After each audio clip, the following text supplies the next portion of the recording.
मराठा आरक्षण मिळवून देईपर्यंत मी स्वस्थ बसणार नाही हे मी ठरवलं होतं।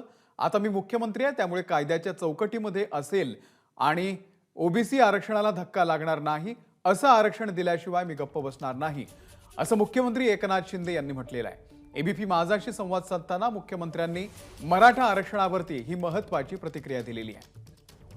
मराठा समाजासाठी थोडा खुशी थोडा गम असा दिवस पाहायला मिळतो तुमच्यासाठी, कारण का तुम्ही एक ऐतिहासिक निर्णय जाहीर केला की एक विशेष अधिवेशन बोलवणार आहे।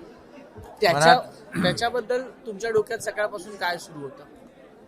सकाळपासून नाही, माझ्या डोक्यात अगोदरपासून होतं। जेव्हापासून हा प्रश्न निर्माण झाला, जेव्हापासून आरक्षण सुप्रीम कोर्टात रद्द झालं, त्या दिवसापासून माझ्या मनामध्ये आणि माझ्या डोक्यामध्ये होतं की मराठा समाजाचं आरक्षण रद्द झालेलं आहे, ते पुन्हा त्यांना मिळवून द्यायचं आहे आणि मिळेपर्यंत मी स्वस्थ बसणार नाही। मुख्यमंत्री साहेब जरांगे पाटील असं म्हणतात की तुम्ही जो मागासवर्गीय आयोगाचा जो अहवाल तयार केलेला आहे तो क्युरेटिव्ह पिटिशनसाठी तयार केलेला आहे। अहवाल तयार केलेला नाही, अहवाल तयार होतोय। क्युरेटिव्ह पिटिशन एक भाग आहे आणि त्याचबरोबर मागासवर्ग आयोगाचा जो अहवाल आल्यानंतर मराठा समाज मागास आहे हे त्या सर्वेमधून त्याचा अहवाल तयार होईल, रिपोर्ट तयार होईल आणि राज्याला अधिकार आहे, त्या अधिकाराचा वापर करून आम्ही विशेष अधिवेशन घेऊन मराठा समाजाला न्याय देणार। हे फेब्रुवारीमध्ये कधी अधिवेशन होणार आहे आणि त्यामध्ये आपण काय बोलू? फेब्रुवारीमध्ये होईल। आणि छत्रपती शिवाजी महाराजांची शपथ घेतली ती पूर्ण करून दाखवणार। छत्रपती शिवाजी महाराजांची शपथ घेतली,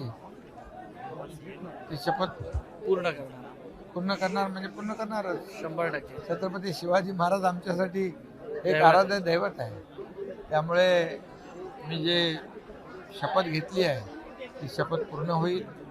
जे शब्द दिलाय, जे आश्वासन दिलंय ते पूर्ण होईल। धन्यवाद मुख्यमंत्री। वैभव परब, एबीपी माझा, नागपूर।